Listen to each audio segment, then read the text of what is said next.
Now available in paperback and Kindle Unlimited. Spinsterella, get your goth on with this dark and sexy romance from Shawn James. Spinsterella, now available in paperback and Kindle Unlimited today.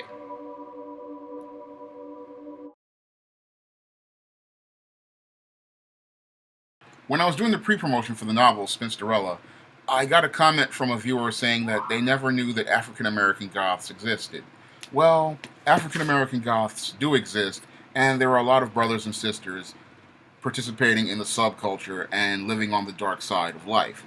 And I, in my research, have run into quite a few of them, online, looking at their Tumblrs, looking at their blogs, and quite a few of them are on YouTube right now.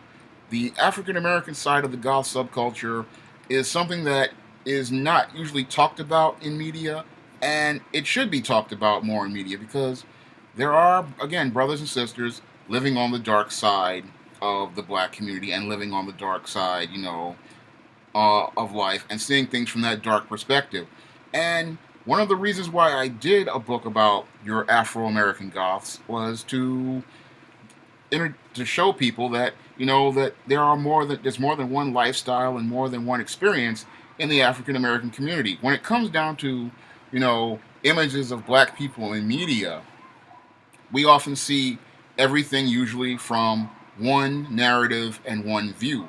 And if a person does not fit into one of two or three boxes in the African American community, most people in the mainstream media and even in the black media don't want to talk about them at all. They don't want to say a single word, about people who participate in other subcultures or, have other hobbies and other interests. Like I myself am a comic book collector and a fantasy and sci-fi guy, and nobody really wants to talk about that either. But when it came down to your Afro-American goths, nobody, even knows in the mainstream of the black community that these brothers and sisters exist.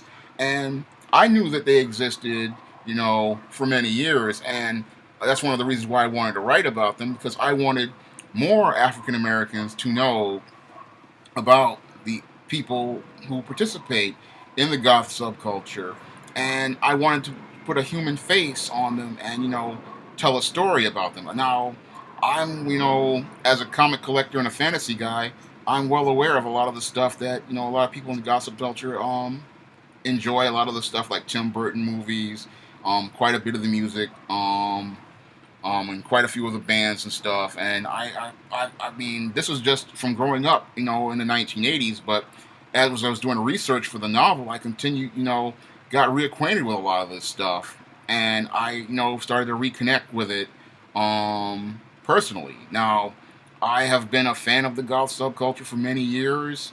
I That's one of the other reasons why I was so passionate about writing the book, because I've always wanted to, create a full goth character. I came pretty close with a couple of years ago with several other characters, like the Marilyn Marie character from All About Marilyn.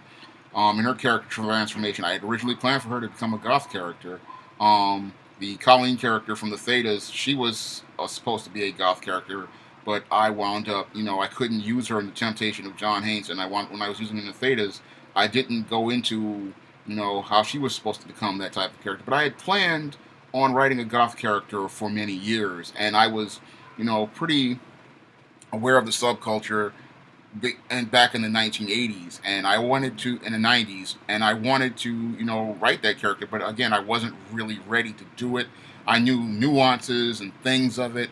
It wasn't until I started doing, full research on it that I was able to really understand, the lingo, the terminology, things that went on in the subculture, the reasons behind the makeup, the reason behind the tattoos, the reason behind the interest in certain music and certain hobbies, and the reason why people dress the way they do, and that there are certain clothing staples that people in the goth subculture wear. And I was able to do that over the course of a year, reading numerous websites, watching numerous videos of not only black goths, but white goths, Asian goths, Hispanic goths, all around. And I tried to, try to create the most, balanced picture of this heroine so that people could, see a complete and balanced person. Um, And a lot of times we don't really see, these images, again, because they just don't fit a narrative that people have for black people. And I really wanted, people to get to know more about this goth subculture, and I really wanted them to know that, again, that the black experience just does not fit into one box. It's just not one shade. And, when it comes down to black, again, there's a whole host of spectrums and textures, and the goth subculture is all about making black about shades and textures, and that's how they show. That's how people, express themselves with their fashion and with their style. Is that everybody might be wearing all black, but they're having all, because of all the shades and textures.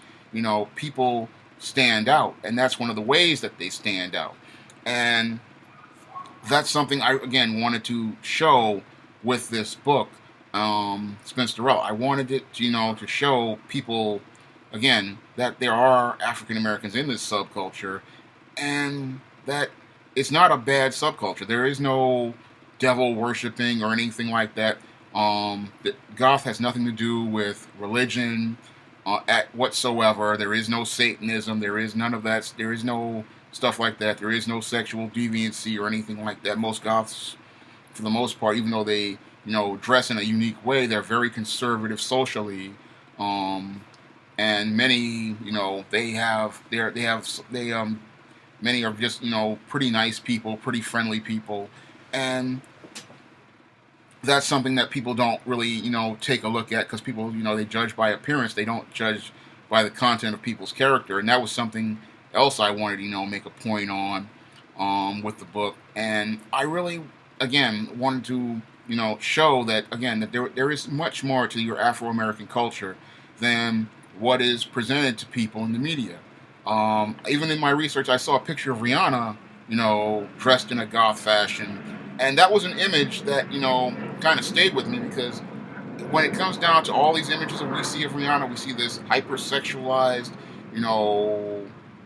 always out there Rihanna, but this image, for some reason, never made it to mainstream media, and nobody really wanted to, talk about that image of Rihanna in mainstream media. They called it a ghetto goth image, but I found it interesting that it didn't come out, and I believe the reason why it didn't hit the mainstream is because it did not fit the narrative that, many of these mainstream people and many of these liberals have regarding African Americans, and it didn't tell the story that they wanted to hear regarding African Americans.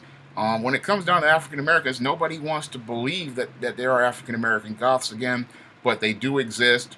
There's a good group of them out there, and they deserve to have their story told. And that's one of the reasons why I wrote the Spinsterella novel, was to, tell one of the stories about this subculture, tell one of the stories about the experience, and, really get readers, to get to know more about another culture within the African American culture, and learn more, about other people who are, living life in their community that they should really get to know.